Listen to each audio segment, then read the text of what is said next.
S'habiller ou ne pas s'habiller, ça dit quelque chose de chaque personne. Déshabillez-vous. V. Déshabillez-vous. Quand t'es bien habillé, que tu te trouves frais ou fraîche quand tu te regardes, eh ben en fait, ça te permet de sécréter des endorphines. Déshabillez-vous. Salut, moi, c'est Samia Boujard et tu t'apprêtes à écouter Déshabillez-vous avec Elvis Pompilio.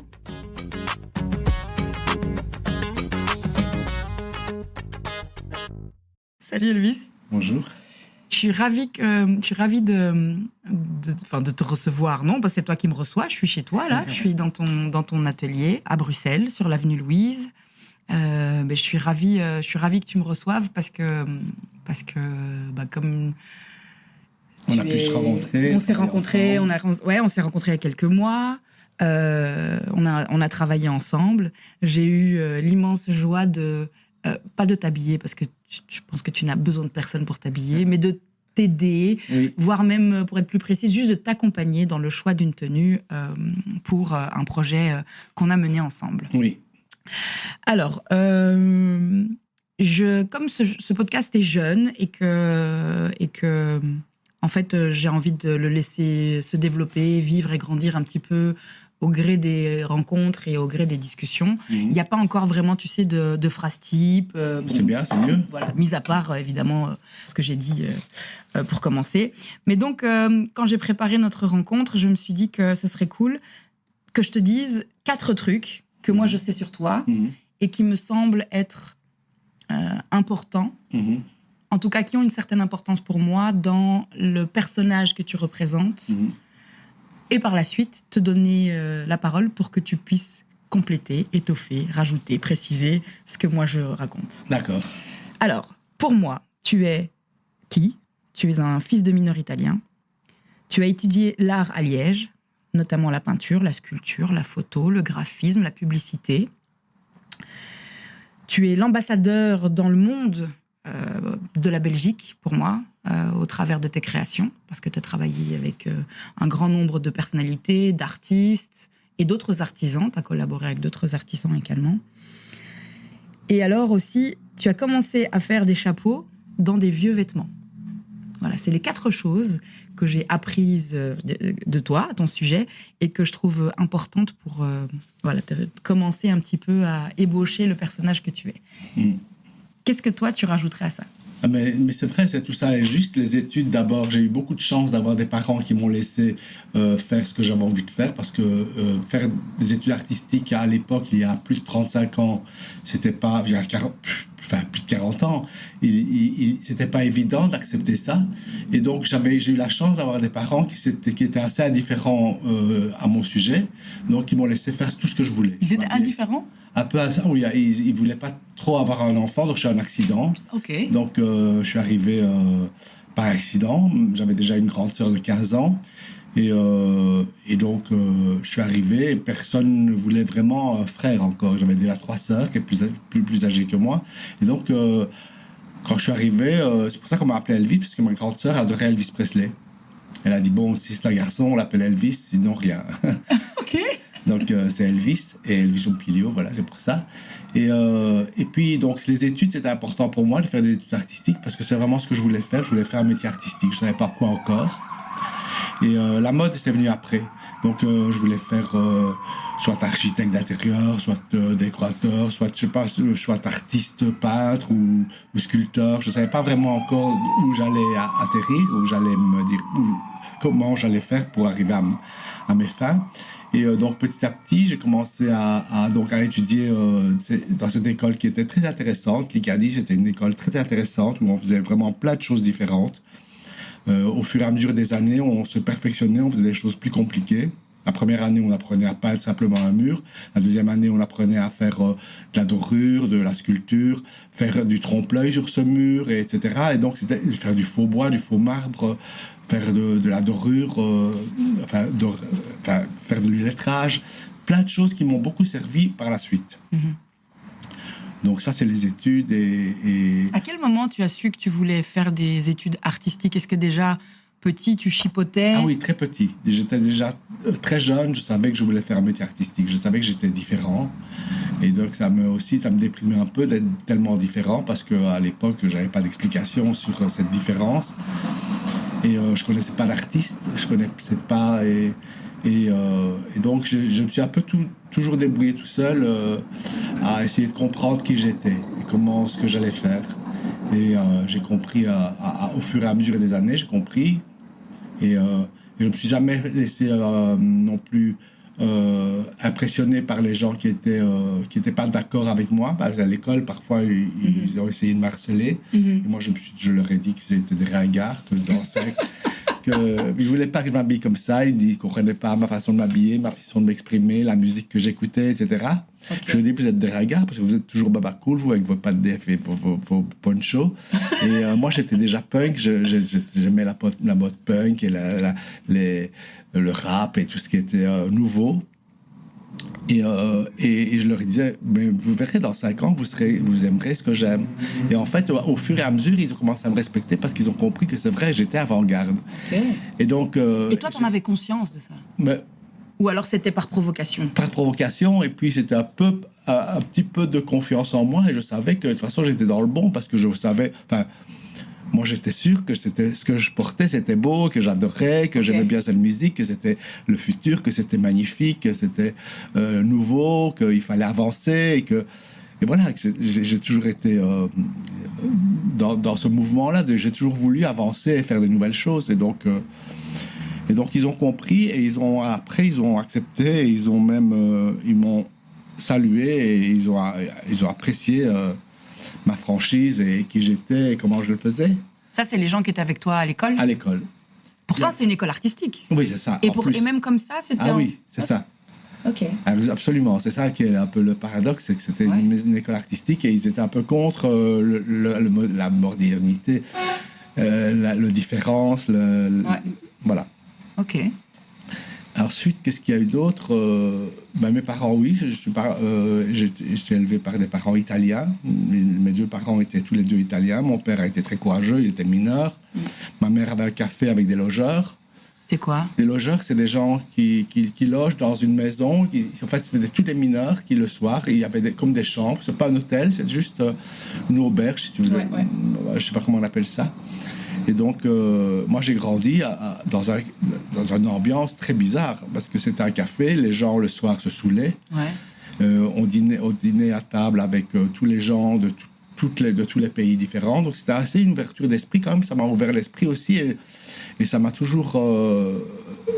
J'ai jamais eu la moindre soupçon de racisme ou de peur des autres. C'est ça, c'était bien aussi pour moi, parce que j'ai compris que partout dans le monde, il y avait des choses intéressantes, il y avait des gens de toutes les couleurs, il y avait des gens de toutes les langues, et donc j'ai appris le sicilien, j'ai grandi avec plein de gens différents, et ça, c'était plutôt intéressant. Ok. Et donc, ils étaient différents physiquement, dans la langue qu'ils parlaient, en termes d'apparence aussi? C'est ça, oui. Ben oui, ils étaient déjà pas blancs, ils étaient pas de la même culture, pas de la même religion parfois. Et donc c'était bien de grandir comme ça, parce que ça ouvre l'esprit aussi, et ça montre... Et puis, envers des enfants, ces gens-là, ils étaient tellement gentils, et c'était aussi un peu comme tous des oncles, comme ça. Ok, donc ouais. Et puis, c'était quand même aussi très, très trash, parce que le soir, ils se saoulaient. C'était un peu bizarre comme ambiance, mais ça m'a aussi forgé. Ok.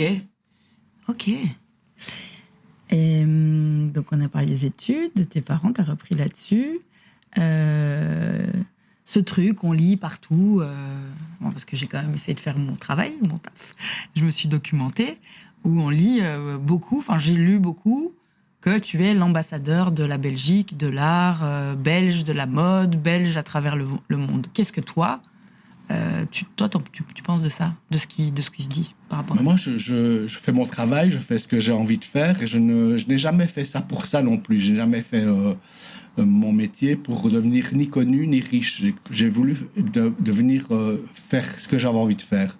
Bien sûr, je voulais vivre bien et vivre de mon travail. J'avais toujours eu envie, mais je n'ai pas fait les choses pour ni devenir ni connu ni riche. Donc c'est un peu venu tout seul, ça c'est venu à force de travail, d'être convaincu de ce qu'on faisait, de risquer des choses, parce que d'aller à Paris et faire des salons à Paris en étant inconnu dans la mode ou presque inconnu, ou alors juste un peu connu en Belgique, il fallait risquer et ça m'a fonctionné directement et j'ai eu beaucoup de chance parce que je ne me suis pas fait influencer par les gens qui me disaient non, ne fais pas ça ou fais comme ça ou fais comme ça. J'ai toujours fait un peu comme je voulais moi et ce qui m'a servi beaucoup et ce qui peut-être me desservir parfois parce que je n'écoute pas trop ce qu'on me dit de faire et parfois ça peut aussi me desservir. Mais en fait... oui, j'ai toujours aussi, au début, quand j'ai commencé, j'avais pas d'argent, donc j'ai dû me débrouiller, j'ai inventé un peu le recyclage et j'ai un peu été avant-garde, j'étais très avant-garde aussi là-dedans, parce que j'allais à l'Armée du Salut, j'achetais des belles robes et des beaux vêtements en tweed, des vestes, etc. Je les démontais, je faisais des chapeaux avec, ou alors je faisais, pour m'habiller moi-même, je les transformais, j'en faisais des vêtements modernes qui étaient à l'époque des vêtements. À l'époque, c'était les créateurs étaient à la mode. Il y avait Mugler, Gauthier, Alaya et tous ces gens-là démarraient. C'était le tout début de ces gens-là quand j'ai commencé. Et donc la mode était vraiment très à la mode et pour être à la mode, il n'y avait pas le prêt-à-jeter comme maintenant. Il n'y avait pas tous ces vêtements qu'on achète pour rien et que si on ne porte pas, on s'en fout. À l'époque, on avait envie d'avoir un vêtement Jean-Paul Gaultier, ou un vêtement Mugler, ou un vêtement Alaya. Et si on n'avait pas l'argent, on faisait tout pour être bien habillé. Et donc, on allait dans les friperies. En tout cas, moi et quelques amis à moi, on faisait tout pour être habillé comme on voulait être habillé. On voulait se démarquer. On était jeunes et on était beau et on avait envie de danser. Ah oui, ça, je confirme. Voilà. En tout cas, toi, et tu l'es encore. Merci. Magnifique. Enfin, je suis subjuguée. Alors, c'est quoi pour toi être bien habillé ? À l'époque, c'était quoi être bien habillé ? Est-ce que c'était être habillé comme justement ces gens de la mode, ces icônes de la mode que sont Gaultier et Alaya à l'époque, avec ses moyens ? Ou est-ce que c'est autre chose que c'est être personnel, c'est être bien habillé, c'est être propre, être frais, être même différent. Et puis il y a plein de façons d'être bien habillé. On peut être très très classique et être très bien habillé. On peut être très original et très bien habillé. Pour moi, c'est l'élégance. C'est aussi une façon d'être. C'est une attitude. C'est aussi plus que le vêtement. Mais le vêtement est important aussi parce que le vêtement, ça reflète un peu la personnalité de la personne. Donc on était tous différents et on était tous... être bien habillé, pour moi, c'est être personnel, être comme on a envie d'être et pas nécessairement avec des vêtements à la mode. C'est pas non plus... Pour moi, la mode, c'est tellement vaste, on peut être à la mode de 1000 façons. On peut être bien habillé de 1000 façons. Être à la mode, ça ne veut rien dire pour moi. Parce que la mode, ça se démode. Et pour moi, être intemporel, c'est plus important. Avoir une personnalité, être bien dans ce qu'on porte et donner envie donner envie qu'on vous dise bonjour, donner envie qu'on vous sourie, donner envie aux gens de faire un effort et d'être voilà, tout ça. Et donc, tu parles de mode. Alors, est-ce que pour toi, la mode, c'est les vêtements, c'est les chapeaux ou c'est les deux ? Parce que tu disais que tu faisais tes propres vêtements, donc ça veut dire que tu savais que tu sais coudre alors. Oui, la mode, c'est tout. On peut être habillé tout en noir avec une paire de chaussures un peu différente et juste une paire de chaussures et un bijou, ou même juste une paire de chaussures, on peut être très à la mode ou très bien habillé. Il n'y a pas non plus besoin d'être... parfois, on peut être très, très surchargé, avoir comme tu es habillé là, des superpositions, être super branché, avoir une belle personnalité. Il y a des gens qui ont besoin de moins ou qui n'ont pas besoin... ou toi, tu pourras un jour avoir juste des chaussures en paillettes et être habillé avec une grande robe noire ou je sais pas moi, quelque chose de très simple. Ça peut arriver aussi. Ça c'est la personnalité de la personne. C'est pas non plus... c'est la personnalité qui fait que on est... qu'on est différent, qu'on est personnel, qu'on est à la mode, qu'on donne envie de donner envie. C'est-à-dire que c'est pas que les gens vous envient, c'est pas ce que je veux dire. C'est plaire, quoi. C'est plaire et donner envie aux gens de faire la fête, de sourire, d'être... Donc pour toi, comme ce que je comprends, c'est que c'est un moyen d'entrer en contact avec les autres, quoi. De dire qui on est. Oui, c'est ça. Et puis d'entrer en contact. C'est la vie, en fait. C'est vivre, comme c'est une façon de s'exprimer, donc c'est une façon de vivre. Totalement. Alors, un autre truc aussi que j'ai envie de mettre en place dans ces conversations, c'est que on décrive, parce qu'on n'a pas de vidéo, j'aimerais bien que DHV soit filmé. Ouais, on a fait quelques images pour illustrer notre rencontre. Et donc, alors, je vais te laisser décrire ce que tu portes aujourd'hui et m'expliquer ce que tu portes aujourd'hui et pourquoi est-ce que tu portes ça aujourd'hui. En fait, quand j'ai pas beaucoup de temps, je m'habille avec des choses. Je m'habille en fait en général très très vite. En 10 minutes, je suis habillé. Mes looks, je ne les réfléchis pas pendant 1 heure. J'ouvre ma garde-robe et je choisis des choses. Ce matin, j'étais très pressé, donc j'ai pris un ensemble en maille en jacquard, bleu marine et blanc. Et comme il fait un peu froid dehors, c'est de la maille, ça me paraissait confortable et agréable à porter. Et avec une grande écharpe en cachemire et des chaussures aussi un peu lourdes, comme ça, un peu bicolore aussi, un peu bleu marine et blanche. Et c'était facile, avec un chapeau aussi noir et blanc, avec une broche avec un coucou sur le chapeau, qui représente un coucou. Et en fait, c'est sur tous les vêtements que je porte facilement en hiver, parce que c'est confortable et agréable et chaud. Et voilà, je sais pas, c'est un ensemble Prada en fait aussi. C'est une marque que j'aime beaucoup. Et les chaussures, c'est Tom Brown. Tom Brown. Et tu choisis les marques que t'aimes bien, tu les aimes bien. Bon, la réponse est un peu dans ma question, mais bon, bref. J'imagine que c'est pas la marque que tu aimes. Ah non, c'est quoi qui fait que tu apprécies plus une marque qu'une autre? Ben, c'est le style, c'est la forme, c'est les matières, c'est la finition, c'est un peu aussi la philosophie de la marque aussi parfois. Parfois, il y a des gens que je suis depuis toujours, et puis après, à un moment donné, je n'aime plus parce qu'il y a des choses qui m'ont dérangé dans leur présentation ou où j'ai pas du tout aimé leur façon de penser ou de quoi que ce soit. Les valeurs qu'il y a derrière une marque, c'est important pour toi. Oui. Et donc Prada, ça m'a toujours séduit parce que c'est assez, pour homme, c'est assez différent, facile, c'est un peu cher, mais je préfère acheter un vêtement un peu cher de temps en temps. Et j'achète aussi beaucoup de fripes. Je vais aussi beaucoup en fripes. Aujourd'hui, c'est pas le cas, mais sinon, en général, j'ai vraiment beaucoup de vêtements anciens que j'achète aux puces. Encore maintenant? Oui, encore maintenant. Ça m'amuse beaucoup. Même quand je voyage, j'achète beaucoup, soit des bijoux anciens, soit J'aime bien aller dans les magasins de deuxième main parce que ça reflète un peu la civilisation et ce que les gens ont porté avant, etc. Ça me plaît. Ah oui, c'est vrai que ça raconte... Enfin oui, c'est un morceau de l'histoire. Voilà, un peu, oui. D'une société. Et d'ailleurs, en Belgique, on trouve beaucoup, parce que la Belgique a été un pays très riche dans le passé. Maintenant, on se débrouille pas mal, et donc, il y a beaucoup de beaux vêtements et de beaux bijoux et de beaux meubles.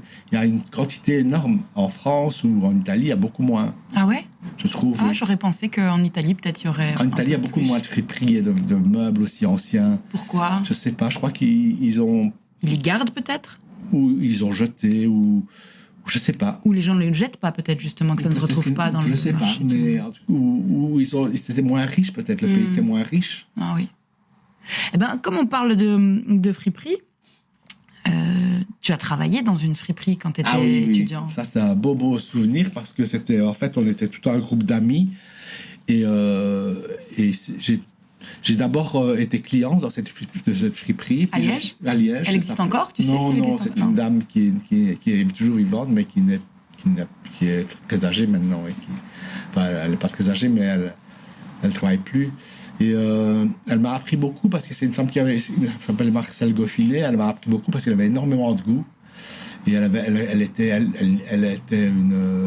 arrivait à trouver des choses. Elle allait dans des magasins toujours en fonction, qui avaient des vieux stocks, et elle rachetait les stocks de vêtements anciens. Donc on était habillés en vêtements anciens, mais qui n'avaient jamais été portés. Ça, c'était aussi un grand luxe parce que c'était impeccable et magnifique. Et en plus, j'étais à la source parce que j'étais ami avec elle, donc je choisissais en premier. Et après, donc, j'ai commencé à être vendeur le week-end chez elle, et je faisais aussi les vitrines. Et d'ailleurs, cette femme m'a aussi toujours poussé à créer des chapeaux parce qu'elle me disait tu as beaucoup de talent, il faut que tu fasses ça, il faut que tu... Tu faisais déjà des chapeaux avant de travailler avec elle? Oui, mais je fais des chapeaux depuis longtemps. Je fais des chapeaux depuis toujours, en fait. Parce que moi, quand j'étais petit, mes neveux allaient au carnaval et mes sœurs faisaient les vêtements de carnaval. Ouais. Et moi, je faisais les chapeaux. J'avais seulement 2 ans de plus qu'eux, donc j'étais... Oui, c'est ce que j'allais te dire, puisque tes sœurs sont beaucoup plus âgées que toi. C'est ça. Ok. Donc, mais j'avais déjà, eux, ils avaient peut-être 6-7 ans, et moi, j'avais 10 ans. Ok. Et déjà, je faisais les chapeaux de Maharaja avec des agrafes, avec du papier, avec de la colle. Et je faisais déjà des chapeaux de Robin des Bois. Enfin, je faisais des choses déjà à l'époque qui, pour mon âge, étaient... C'était assez remarquable parce que maintenant, quand je vois les photos, c'était bien fait, c'était bien. Et donc, j'ai appris comme ça, j'ai commencé comme ça. Et puis après, au fur et à mesure, j'ai fait des études artistiques. Le soir, j'ai toujours cousu pour faire vêtements pour ressortir le week-end. Je venais à Bruxelles, j'allais au Myrano. On t'a appris? Tu as appris? Non, je suis autodidacte, j'ai appris seul. T'as pas regardé tes sœurs qui faisaient les costumes, ou si c'est un peu ça quand même? Ça aussi peut-être, oui. Mais oui, c'est peut-être ça aussi. Ça doit être ça.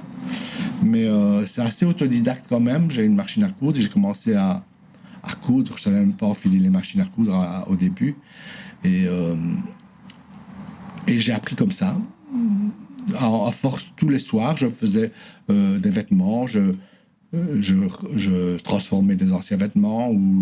Voilà. T'es précurseur à fond sur ce truc, cette vibe actuelle, hyper forte. C'était ce qu'on vit maintenant, ce que les jeunes vivent maintenant. Moi, je le vivais à l'époque.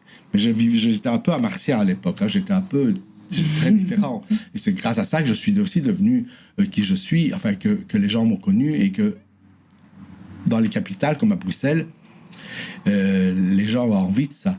Quand j'allais au Myrano, je pensais qu'on me prenait pour quelqu'un d'autre parce que avant, j'étais à 10 mètres de l'entrée, on m'ouvrait déjà la barrière pour que j'entre parce que j'étais très looké, on était tous très lookés. Moi, je faisais aussi les vêtements de mes amis et on se préparait en tout cas, on mettait une semaine, chaque semaine, au début de la semaine, on élaborait nos looks et on arrivait avec des looks chaque fois très différents et j'ai commencé d'ailleurs à travailler quand j'allais au Myrano, je portais des chapeaux que je faisais moi-même. Et au Myrano, il y avait beaucoup de créateurs et de photographes et des gens de la publicité, des mannequins. Et là, j'ai rencontré des gens qui travaillaient, qui faisaient du stylisme pour les défilés, donc qui avaient besoin de chapeaux. Et ils me demandaient d'où viennent ces chapeaux que tu portes, ils sont magnifiques. Et alors je disais, mais c'est moi qui les fais. Alors ils m'ont commencé à faire des commandes pour certains défilés. Donc je suis rentré dans la cour des grands parce que le Myrano, c'était... C'était the place to be, quoi. Voilà. Wow. Et donc et déjà j'ai commencé à faire des chapeaux pour les défilés qui justement se passaient au Myrano. C'était le prestige de la mode, c'était toutes les boutiques branchées ou les boutiques multimarques où ils vendaient justement toutes ces marques, Gautier, etc. On parle de quelle époque, là? De quelle année à peu près? 85. Wow. C'est incroyable. Je savais que le Myrano avait été un lieu, un lieu mythique de la scène artistique et créative bruxelloise. Studio 54 à New York, c'était le Palace à Paris, et à Bruxelles, c'était le Myrano. Et alors on allait au Myrano, on allait à Paris au Palace quand on pouvait, exceptionnellement. Bon, à New York, moi, j'ai pas eu la chance d'y aller au Studio 54, mais je suis sûr que qu'il fallait, il y avait des physionomistes qui laissaient entrer les gens. Moi, j'ai toujours eu de la chance parce que j'ai toujours été pêché dans la foule parmi les gens et je rentrais gratuitement. Au Myrano, on m'offrait du champagne parce qu'ils pensaient. Et moi, je disais à mes amis, ils ont dû nous prendre pour quelqu'un d'autre, c'est pas grave. On va pas dire qu'on n'est pas ces gens-là. Mais c'était pas pour ça, c'était vraiment parce qu'on était. On était différents et on était avant-garde. Et donc, le Myrano, ils adoraient ça. Ils adoraient avoir des gens qui dansaient bien, T'as qui des étaient photos? jeunes. J'ai pas beaucoup de photos, non. Mais est-ce que t'en as une? Juste une? Je n'ai très peu des photos de moi de l'époque. Ah, ça serait génial de retrouver une photo de toi Oui, j'en ai quelques-unes. au Oui, j'en Myrano. ai, Ce serait extraordinaire. oui, j'en ai quelques-unes que mes amis en général m'envoient, me disent regarde ce que j'ai trouvé, parce que moi j'ai jamais été très photo. Je n'ai jamais je me suis même vraiment attardé à ça et c'est dommage parce que j'aurais dû. Il y a même des choses très importantes de ma carrière que je n'ai pas en photo, que je n'ai pas. Voilà. Mais bon. Donc, petit conseil. Oui, il faut bien documenter un petit peu ce qu'on fait, oui, absolument. D'ailleurs, mes étudiants, moi je suis professeur à la Cambre, et en début d'année, on leur dit ils doivent faire un book parce qu'ils doivent tout photographier au fur et à mesure de leurs avancées, dans l'avancée de leur travail, pour qu'à la fin de l'année, on ait l'évolution logique et qu'on voit d'où ça vient et où on est. Et c'est très important. Pourquoi c'est important? C'est important de voir le cheminement de travail, de voir d'où ça part et pourquoi on est là. En tant que créatif? Oui, je pense que c'est important de voir l'évolution pour soi-même et pour les autres aussi, parce que sinon on ne comprend pas pourquoi. Parce qu'il y a des fois des choses tellement simples qu'on fait, mais qui partent de tellement loin, d'un truc tellement personnel au départ, que pour que les gens comprennent, comme dans l'art contemporain, parfois on voit un sac poubelle et on se dit c'est une œuvre d'art ça, mais on comprend seulement cette œuvre d'art qui est juste un sac poubelle, on peut la comprendre parce qu'on voit tout, on connaît tout le reste, tout ce qui s'est passé avant et pourquoi l'artiste en est arrivé à faire ça en finale et qui propose cette chose-là qui paraît absurde parfois, qui paraît tellement simple parfois. Le chemin. Parfois c'est important. Et pour soi-même, c'est important aussi de voir d'où on est parti et voir où on est arrivé. Je pense que c'est quelque chose de... Et c'est logique. Donc, quand tu es arrivé à Bruxelles, tu n'avais pas beaucoup de sous, tu venais de Liège, tes parents faisaient partie de la classe moyenne, je suppose. Oui, même moyenne. Moyenne, oui. Voilà. Parce que ta maman avait un commerce. Ils ont travaillé beaucoup. Voilà, ils ont travaillé beaucoup. Mais donc, tu n'étais pas pauvre, quoi. Non. Pas riche non plus. Non. Et en arrivant, donc, tu me racontes ces anecdotes du Myrano. Donc, moi, je me dis tout de suite, tu t'es retrouvé catapulté dans un environnement social et économique. Où je me sentais tout à fait à l'aise. Mais qui n'était pas le tien à la base. C'était pas le mien, mais moi, c'était ça que je voulais. Je voulais pas... c'est pour ça qu'à l'école, je leur disais, quand ils me critiquaient, je leur disais, mais vous ne comprenez pas, vous allez aussi un jour arriver à ça. Parce que pour moi, c'était important d'être parmi les miens. Parmi les gens qui comprenaient l'art, la mode, les couleurs. Et tu crois que les gens qui comprennent l'art, la mode, la couleur, l'expression qui est un petit peu en marge, est-ce que... Ils sont pas mieux que les autres, ils sont pas... Mais... Est-ce qu'il faut être riche? Est-ce qu'il faut être aisé? Ah non, pas du tout. Ou particulièrement éduqué? Donc je parle d'éducation au sens académique du terme, tu sais, avoir fait des études, tout ça, pour comprendre le beau. Ah non, pas du tout. Ah non, absolument pas du tout. Mais moi, je suis arrivé là, si on veut, je suis... Parce que je savais que mon milieu, c'était celui-là, ce milieu artistique qui comprenait les différences, qui comprenait aussi les différences de goût en général. Je n'aime pas parler de ma sexualité, mais être homosexuel à l'époque, c'était pas facile, c'était interdit. On devait se cacher. Donc, même dans ce milieu-là, même dans le milieu artistique et de la nuit. Non, pas du tout. Mais justement, il fallait être dans un milieu précis pour être accepté, pour être donc c'était quand même compris. marginal. C'était quand même marginal. Et je pense que on reste, si on est marginal et on le reste. Moi, je ne suis pas tout à fait à l'aise parfois dans des milieux qui ne me correspondent pas. Voilà, il y a des choses que je ne comprends pas ou que je n'aime pas. Ok. Et donc, quand on reste marginal toute sa vie, je crois. Quand on est différent, on est différent. Voilà. Ouais, c'est vrai que c'est... Ouais, C'est parce qu'on devient plus riche ou plus bourgeois qu'on ne reste pas marginal. Ok. On peut être marginal et habiter avenue Louise. Je vais revenir sur quand tu étais petit. Est-ce que tu disais que ta famille était un petit peu indifférente à toi? Est-ce que tu faisais partie de ces petits garçons qui étaient habillés par leur maman ou par leur sœur? Ou est-ce que tu t'habillais seul? Tu as déjà, rapidement, très jeune? Ah non, très petit, moi je voulais déjà, ma sœur me faisait des pantalons. Ouais. Ma mère me tricotait des pulls avec le pantalon assorti en maille aussi. C'est toi qui demandais? Ah oui, je demandais. Je voulais la casquette assortie en maille. Je savais exactement ce que je voulais, petit. Je m'habillais. C'était moi qui achetais. Mais c'est moi, si on achetait un truc, c'était moi qui achetais le vêtement, que j'allais acheter le vêtement. C'est moi qui choisissais. Et c'était hors de question que je mette n'importe quoi. Je ne me laissais pas faire. Et je m'habillais comme je voulais. Et j'étais d'ailleurs différent des autres, mais je n'ai jamais eu de problème parce que j'ai toujours tellement assumé ce que je portais que les gens trouvaient ça naturel et ça passait. Sauf à l'école, après, à l'école supérieure, ça, je sais pas pourquoi, mais là c'était peut-être exagéré. J'arrivais avec des vêtements un peu déchirés, mais déchirés exprès avec des placards de nourrice, des choses plus... La punk attitude. Voilà, c'est ça. La punk attitude. Et est-ce que tu crois que ce goût, après je vais sur des trucs très bateaux, hein, j'avoue, mais voilà, pourquoi pas. Est-ce que ce goût, tu penses que tu le tiens du fait que tu avais 3 grandes sœurs? Peut-être qu'elles m'ont influencé parce que j'étais très à la mode et qu'elles aimaient les choses à la mode du moment. Mais je crois que c'était tellement plus profond que ça en moi. Donc c'est quelque chose d'inné alors? Oui, je pense que c'est vraiment quelque chose qu'on reçoit. C'est un peu un don qu'on reçoit. Pas un don facile, parce que être différent et être marginal, c'est pas facile. Mais c'est quelque chose qu'on reçoit. Et il faut bien l'exploiter. Si on ne l'exploite pas, c'est dommage, parce que c'est des choses, c'est du talent, ou c'est des énergies, de la bonne énergie qu'on perd, ou c'est des choses qu'on passe à côté de plein de choses si on refuse d'être qui on est vraiment.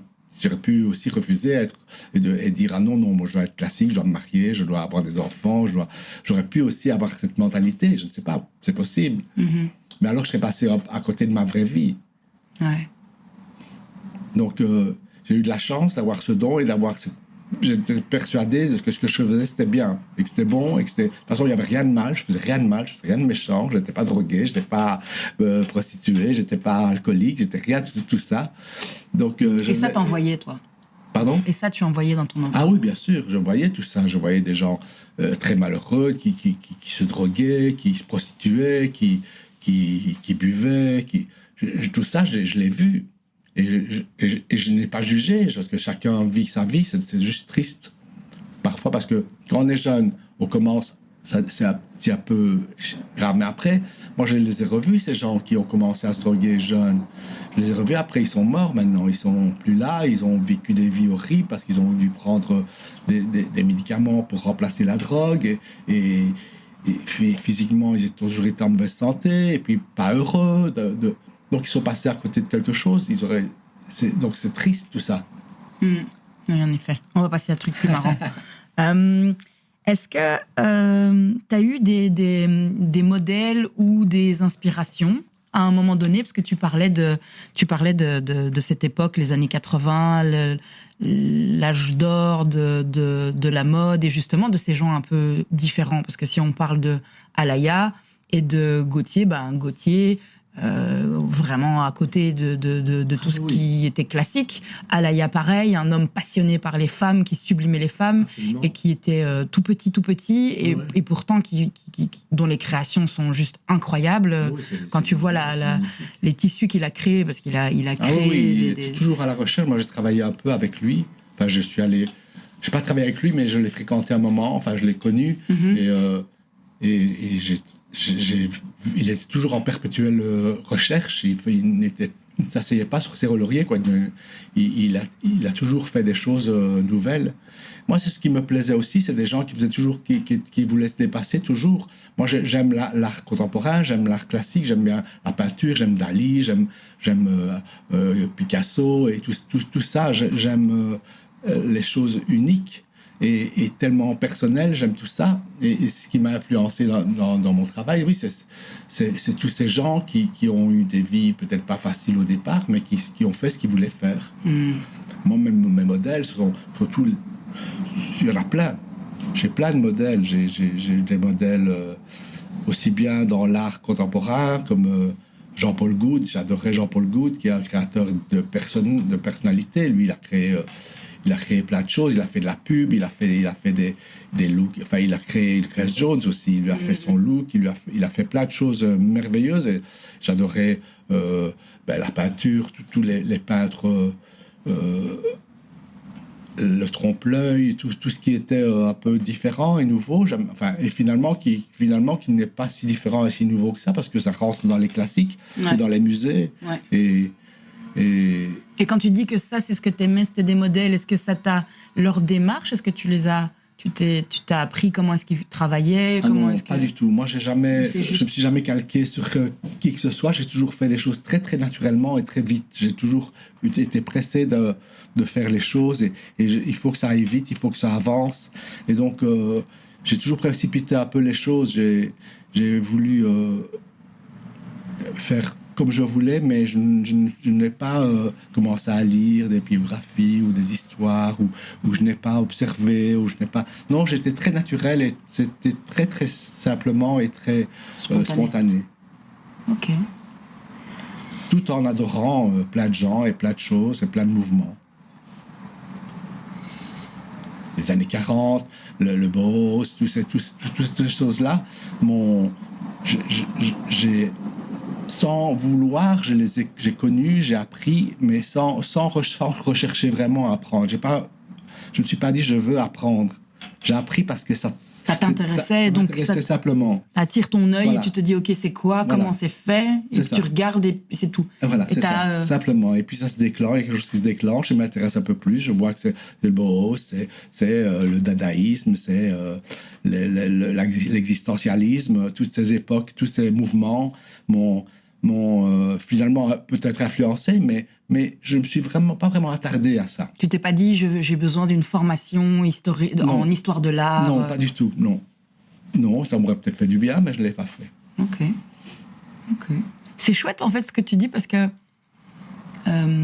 ça peut ouvrir les portes à tout le monde. c'est ça, c'est ce que je trouve. C'est que moi j'ai la chance de pouvoir donner un exemple à tous les gens qui n'ont pas les moyens, qui n'ont pas de parents qui vous obligent à aller à l'école, qui vous obligent à étudier. Je suis quelqu'un de très simple, et finalement d'un milieu très simple, et je suis arrivé à faire quelque chose de très sophistiqué de ma vie, finalement. Ouais. Parce que faire des chapeaux et travailler avec Chanel et faire des chapeaux pour des stars comme Sharon Stone ou Madonna, etc. C'est une certaine, il faut beaucoup de courage, il faut assumer ce qu'on fait, il faut oser ouvrir une boutique à Paris, ouvrir une boutique à Londres et faire la déco comme on a envie, même si c'est pas ce que les autres font, eh bien on le fait quand même, et voilà, et c'est risqué. Et c'est ça, le risque à payer. C'est génial. Franchement, c'est vraiment génial. Vraiment, vraiment génial. Ça me parle à fond. Là, je me retiens parce que j'ai envie de parler de plein de trucs qui me concernent, mais on n'est pas là pour parler de moi. Mais franchement, c'est hyper... Pour moi, c'est pas inspirant, parce que c'est un mot que je trouve galvaudé, c'est inspirant. Voilà, c'est un truc très à la mode, d'aller chercher l'inspiration et de discuter avec des gens inspirants. Je trouve que c'est rassurant, ce que tu dis. Je trouve que c'est rassurant, ça dit que si on veut, on peut. C'est ça. Si on veut, on peut. Il faut être courageux, mais il faut aussi surtout pas écouter trop ce que les gens veulent qu'on fasse. On en parlait avant qu'on allume les micros. Oui, c'est ça. C'est vrai. Alors, attends, parce que j'ai envie de parler tellement de trucs avec toi. Bon, on va parler de Jean-Paul. Oui. Tu as donné une interview récemment où vous étiez tous les deux, Oui. et où tu disais, tu as raconté comment est-ce que vous vous êtes rencontrés la première fois. Et alors, je te cite, « Il portait de magnifiques chaussures à gros clous et il était si élégant et si beau. Comme un prince qu'à partir de là, on ne s'est plus jamais quitté. » C'est vrai, oui, c'est vrai. C'est émouvant d'ailleurs, ça m'émeut, mais c'est vrai, c'est ça. Il avait les chaussures Jean-Paul Gaultier à clous. Et il est encore beau maintenant, mais à l'époque, il était encore plus beau. Et c'est vrai qu'il était bien habillé, souriant. Et voilà, c'est vrai qu'on s'est rencontrés et c'est resté l'homme de ma vie. Voilà. Oh, c'est beau. Ouais. Qu'est-ce que son allure t'a raconté? Mais ça m'a rassuré parce que même des gens parce qu'il était plus classique en même temps que moi, mais un peu plus âgé aussi. Il a 15 ans de plus que moi. Okay. C'est pas tellement non plus, c'est pas grand-chose. Mais et il était aussi, pour moi, c'était important parce qu'il avait déjà une bonne situation. C'était quelqu'un de beau, d'intelligent, Mais ça, tu l'as vu. Qu'est-ce que tu as vu? Tu vois? Qu'est-ce que tu as vu? Qu'est-ce que tu as lu dans son, tu vois, dans son allure, dans... Mais c'est-à-dire que au premier regard, il était magnifique. Donc ça, à partir de là, on a commencé à se parler. Après, en parlant, on approfondit, on voit un peu les valeurs des gens, ce qu'ils sont, comment s'ils peuvent vous comprendre, si on peut les comprendre, et si on peut avancer ensemble. Et là, j'ai compris directement que c'était le cas, que c'était possible. Donc, il avait ce que tu as dit tout à l'heure, c'est-à-dire qu'il était bien habillé, propre, souriant et avenant. C'est ça, et avec des valeurs, je pense, des belles valeurs, des gens qui ne sont pas imbus d'eux-mêmes, qui n'ont pas parce qu'ils ont un peu d'argent, qui se croient supérieurs, des gens qui aiment qui ne sont pas racistes. Je n'aime pas les gens racistes et les gens méchants, je n'aime pas ça, et Jean-Paul est tout sauf raciste et méchant. Il est très il est exigeant, il sait ce qu'il veut, parfois on a l'impression qu'il est une personne un peu dure, mais il n'est pas du tout. Il est beaucoup plus gentil et avenant que beaucoup de gens qui font croire qu'ils sont gentils et qui sont fun et qui ne sont pas du tout finalement. C'est intéressant ça. C'est intéressant. Et est-ce qu'il porte des chapeaux Jean-Paul, je l'ai vu tout à l'heure, il avait une casquette. Oui, mais il porte des chapeaux pour se protéger, en fait, du froid, de la pluie, et puis pour le look aussi. Ah, donc ça veut dire... Et toi, tu portes des chapeaux pourquoi? Moi, au départ, je porte des chapeaux quand même pour tout ça. Pour le look, pour le froid, pour le chaud, pour le soleil, pour... Mais d'abord, tu vois, genre le... En premier, c'est quand même pour me protéger. Ok. Et c'est aussi pour me protéger des gens, c'est pas non plus pour me protéger du froid, parfois c'est pour me protéger du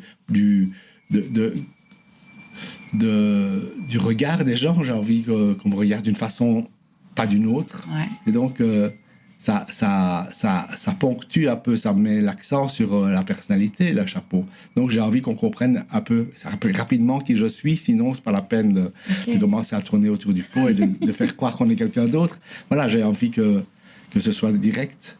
Et donc, les chapeaux que tu as fait au début, parce que j'imagine... Tu as porté des chapeaux que tu n'as pas fait? Ah non. Non, rarement, non, parce que je fais tellement de choses, je suis tellement capable de faire tout ce que j'ai envie de faire que je le fais. Depuis le début, donc? Oui, toujours, non. Donc, tu n'as jamais porté d'autres couvre-chefs que ceux...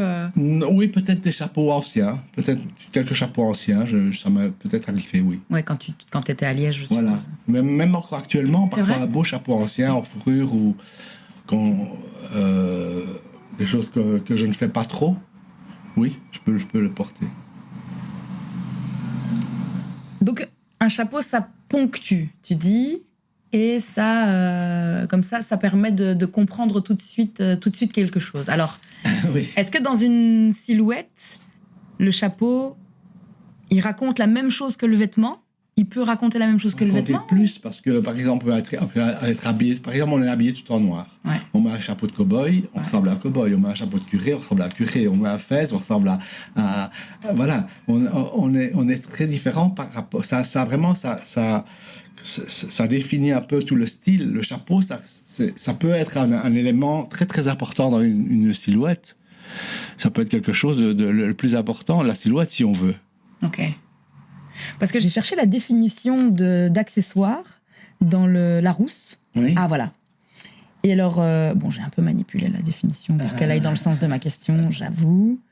Un accessoire, c'est ce qui accompagne une chose principale qui s'ajoute à titre secondaire, ce qui n'est pas essentiel. Ah ben justement, moi je trouve que c'est pas vraiment... Pour moi, c'est pas ça l'accessoire. Pour moi, l'accessoire, c'est quelque chose qui est plus important que peut-être que le vêtement et que le look lui-même. Parce que l'accessoire peut vraiment donner des touches et définir ce qui on est et à où on va, pour quelle occasion. Si on met un bonnet de ski, on voit très très bien qu'on va... Les gens d'ailleurs disent tu vas au ski, tu vas... les gens, quand ils voient un béret, ils disent tu es un Parisien. Ou... Enfin, ça définit un peu le style. Et pour moi, c'est une ancienne définition. On devrait revoir cette définition-là. Non, parce que je suis allée voir... dans le Larousse, pas dans le... Je suis allée sur Wikipédia d'abord et puis après dans le Larousse.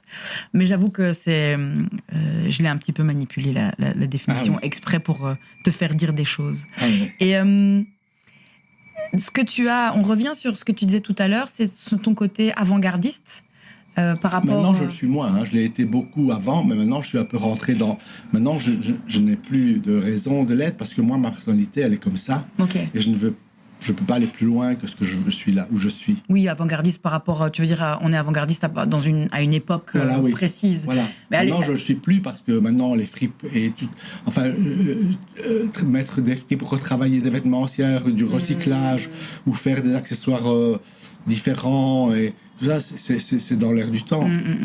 Mais ce sur quoi je voulais revenir, c'était sur ce côté avant-gardiste. J'ai entendu lors d'une interview que tu as donnée que la différence qu'il y avait entre tes chapeaux et les chapeaux à l'époque, quand tu as commencé à en faire de manière professionnelle, c'est que les tiens étaient souples. C'est que les tiens, on pouvait s'asseoir dessus et ils n'allaient pas être déformés. C'est ça. Et d'ailleurs, c'était très avant-garde aussi parce que maintenant, les chapeaux sont comme je les faisais au début. À l'époque, les chapeaux étaient des choses qu'on devait mettre dans une boîte à chapeaux, les femmes qui travaillent... Quand j'ai commencé à faire des chapeaux, moi, j'ai vu la société dans laquelle je vivais. Les femmes étaient actives, les femmes étaient différentes, sportives. Elles étaient elles étaient égales aux hommes pour moi. Et donc, il fallait pas des petits chapeaux précieux qu'il fallait juste manipuler avec des gants. Il fallait que les choses vivent, on pouvait être... Et j'ai toujours aussi aimé toutes les sortes de chapeaux. J'ai jamais fait j'ai pas fait des choses uniquement pour la scène ou pour les défilés. Ce n'est pas fait que des choses extravagantes. J'ai fait des choses, des volumes nouveaux, des matières nouvelles. J'ai enlevé tous les carcans qu'il y avait dans le chapeau, tous ces trucs rigides, les chapeaux qu'on portait trop petits, qui donnaient un look rétro. Moi, j'ai tout modernisé, j'ai tout enlevé, j'ai tout agrandi, j'ai tout assoupli, j'ai fait des choses transformables que les gens puissent s'approprier. Et c'est ça qui a fait aussi que c'est ça que maintenant tout le monde travaille comme je travaillais à l'époque, au début. Et au début, c'était nouveau ce que je faisais, c'était vraiment quelque chose de nouveau, et c'est ça qui a donné c'est un peu une nouvelle tendance, une nouvelle façon de faire, et ça a donné envie à plein de jeunes de commencer à faire des chapeaux. Il y a encore beaucoup de jeunes qui ont envie de faire des chapeaux, qui font des chapeaux. Donc tu es prof à la Cambre, oui. Section accessoires. Oui. Et il y a beaucoup. Est-ce que parmi les étudiants, Mais il y en a quelques-uns. De toute façon, c'est pas un métier non plus très classique. C'est un métier assez marginal, c'est artistique. C'est très artistique. Il faut avoir beaucoup de talent. Il faut faire la forme en bois, qui est une sculpture. Après, il faut choisir la matière, il faut le mouler, il faut faire la finition. Donc, il faut avoir beaucoup de. il faut avoir envie, quoi. Comme tu disais, il faut le vouloir. C'est Quoi. ça, il faut le vouloir parce qu'il faut avoir beaucoup de. Il faut avoir de la force pour mouler le chapeau. Il faut être sculpteur et avoir une vision en 3D pour voir ce qu'on veut faire. C'est une forme, c'est pas simple de faire une forme pour créer un chapeau. Et ça, ce qui a fait ma force aussi, c'est que en général, les modistes traditionnels achètent leur forme à chapeau toute faite dans des salons en Allemagne ou je sais pas où. Ouais. Et puis ils tirent juste la matière et ils font la finition, mais ils n'ont pas créé une nouvelle forme. Ouais. C'est ce que moi j'apprends à mes étudiants. Donc tu leur apprends à tourner le bois. Oui, on apprend. Oui, c'est ça. Maintenant, ils le font en 3D avec en imprimante, etc. Mais ils doivent quand même faire le programme. C'est pareil. Ou alors, parfois, ils le font en sculpture, comme une sculpture. Oui, oui, ils le font. Ça dépend un peu de leur travail, ce qu'ils veulent faire, où ils veulent en venir. Mais ça peut, si c'est quelque chose de très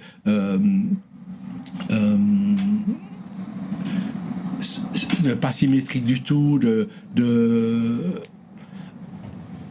comment est-ce qu'on dit les choses enfin, il faut parfois le sculpter. Parfois, ça va en 3D parce qu'avec une imprimante, on peut faire des strates de bois qui deviennent. Mais il y a quand même un travail après de ponçage, comme une œuvre d'art, comme une sculpture, vraiment. Et donc, il faut d'abord faire cette sculpture, puis apprendre à mouler un chapeau, apprendre à faire des finitions, à voir le bon volume, ce qu'on veut, parce qu'avant de trouver le bon volume, il faut peut-être parfois recommencer 3 fois sa forme. Donc c'est vraiment un travail très très important. Et puis les finitions, parfois il faut savoir coudre, il faut savoir être minutieux, faire les petits points à la main, travailler avec une machine, parce que parfois les matières sont très épaisses. Mais là, ce que tu décris, c'est un processus qui me semble relativement long. Et tout à l'heure, tu disais que toi, t'aimes bien les choses qui vont vite. Ah oui, mais ça va vite, mais est-ce que c'est différent pour toi parce que on est dans, comme tu disais tout à l'heure, on est quelque chose d'inné, c'est quelque chose qui t'est venu il y a longtemps et puis très très vite et très très jeune, et que donc voilà, tu as réussi à faire tout ce que tu décris là de manière très instinctive. Par contre, pour des personnes qui veulent apprendre aujourd'hui, mais c'est assez rapide quand même, parce qu'en une journée, on peut faire moi, en une journée, je peux faire une forme. En 8 heures, je peux arriver à faire une forme à chapeau, parce que j'ai vraiment des astuces, j'ai des astuces, je suis un peu un filou, je tourne autour, je fais des choses à ma façon. Et parfois, parfois, quand je dois faire juste un chapeau, je prends une ancienne forme que je transforme, que je coupe, j'ajoute des épaulettes ou des choses comme ça pour arriver à une forme, et alors j'arrive à un résultat assez rapide. C'est marrant que tu parles d'épaulettes. Là, j'ai eu d'un seul coup une sorte de flash comme ça. En fait, tu couds, tu sculptes et tu fais des chapeaux comme on ferait des vêtements. Oui, c'est ça. Oui, mais c'est plus compliqué parce que il y a une forme rigide. C'est pas plat, c'est en 3D. Donc je trouve que c'est plus compliqué que faire un vêtement, parce que les corps, il y en a plein, et puis il y a plus de mouvements dans un corps que sur une tête. Oui, mais un vêtement, c'est plat. Ok. Et donc, on n'a pas besoin de sculpter avant quelque chose, on n'a pas besoin d'un corps, on peut le faire sans le corps. Sauf si c'est des vêtements drapés, ça, on a besoin d'un mannequin. Mais en général, un vêtement, c'est plus facile. Hein. C'est peut-être pas plus facile de créer des nouveaux modèles et d'être un créateur génial. Oui, j'entends. Mais faire un vêtement, coudre un vêtement, c'est plus facile que de faire un chapeau. Et de créer un chapeau, oui. Parce que créer un vêtement avec 3 manches ou 4 cols, c'est compliqué, mais on peut y arriver facilement. Un chapeau avec une forme particulière, il faut faire la forme d'abord, il faut trouver la bonne matière, parce que la matière pour les chapeaux, c'est pas non plus facile à trouver, c'est des feutres particuliers, c'est pas coupé cousu, quoi. C'est moulé, donc c'est une seule pièce. Mais toi, t'as plein de matières différentes. Ah oui. Plein de matières différentes. Mais tu pars toujours du feutre ? Non. Non, parce qu'il y a les chapeaux en paille aussi, il y a les chapeaux en pilou, il y a les bonnets en maille, il y a aussi, il y a plein de matières différentes, mais au départ, quand même, il y a une forme, on a envie d'une forme particulière, une forme précise, et moi, je pense toujours à la forme. Ok. Si tu devais ne porter qu'un seul chapeau ou un seul vêtement de tout le reste de ta vie, ce serait quoi? Est-ce que tu choisirais déjà un chapeau ou un vêtement? Ah, seule chose, Ouais. une seule chose. Ouais. Ah ouais, c'est dur, je sais. Donc ça veut dire que si tu choisis un chapeau, ça veut dire que le reste est tout nu. Ah oui, c'est ça. On Moi, va dire que je suis un peu pudique, donc... disons que ce serait dans un monde où ce ne serait pas un problème. Ah. Non, alors je choisirais un chapeau, oui, parce que je choisirais un chapeau. Un chapeau que je peux transformer, que je peux porter de différentes façons. Ah, ça, c'est un peu ta signature, parce qu'il y en a quand même plusieurs, et quasiment tous, en fait, peuvent... Non, pas tous, mais il y en a beaucoup. Oui. Ouais, il y en a beaucoup qui peuvent se porter de plein de manières différentes. Je sais pas pourquoi j'ai écrit ça. J'ai écrit « Tu es un descendant du 2e roi de Rome, après Romulus ». C'est quoi parce cette que histoire? c'est Numa Pompilio, c'était un empereur gréco-romain, je crois, ou romain. Ok. Et à Rome, il y a des rues qui s'appellent Pompilio. Ok. Et il paraît que Pompilio, ça vient de Numa Pompilius, Ouais. je pense, qui est un empereur romain. Et donc, je suis un peu un descendant de cet empereur-là. Et donc, en fait, tes chapeaux, c'est des couronnes. Voilà. Voilà. Et voilà. Et voilà. On va arriver sur une petite fin. Voilà. On va faire un petit jeu. D'accord. On va faire le portrait chinois. Tu connais le principe du Non. portrait chinois? Peut-être, mais Ouais, je pense que tu connais. Je vais te dire, si tu étais une chemise, quel genre de chemise tu serais? Quelle matière, quelle couleur, quelle forme, quelle longueur? je serais une chemise en popeline blanche. C'est tout simple, parce qu'après, avec ça, je peux l'accessoiriser. C'est comme sur beaucoup de tes photos qu'on trouve d'ailleurs Ah oui, j'aime bien les chemises blanches. sur le net. C'est toujours des choses sur le haut très, très simples, très basiques en fait. Oui. Vraiment du vestiaire très basique. Si c'était un pull, Ah, je serais un beau pull en cachemire. j'adore. C'est doux, Ah oui, c'est agréable, c'est léger et c'est chaud. De quelle couleur? Ça pourrait être bleu ciel ou même rose pâle. Pour rajouter de la douceur à la douceur. Voilà, ouais. Si t'étais un manteau ou une veste? Je serais peut-être un trench. Un trench genre années 40, comme ça, un beau trench un peu long, un peu fluide. Pourquoi? Parce que j'aime ça, j'adore ce genre de trench. Ça peut se mettre aussi bien en hiver qu'au printemps, en été, même parce que ça peut se porter longtemps dans l'année.